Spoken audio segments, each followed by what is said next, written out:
Jharkhand CM Hemant Soren होला झारखंड विधानसभा campos रे press conference तालाते लैया कदा जे पोनत रेन हर जाते आरहो नापाय सहिते तहन मा ओना लगिते सरकारे कुरुमुटो दाय साथे लै केदा जे पोनत रे किछि गान हर मेना कोआ जहां दो हर कोआ एटकेटोड़े ए बर्ती रेना को कुरुमुटो एदा आर झारखंड रे हर जाते नापाय सहिते को तहन मा ओना लगिते मॉब लिंचिंग बिल पास कना।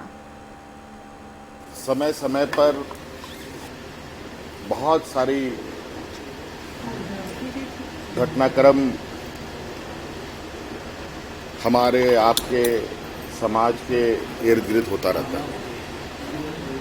कई चीज़ों को बहुत साधारणतः देखा जा सकता है।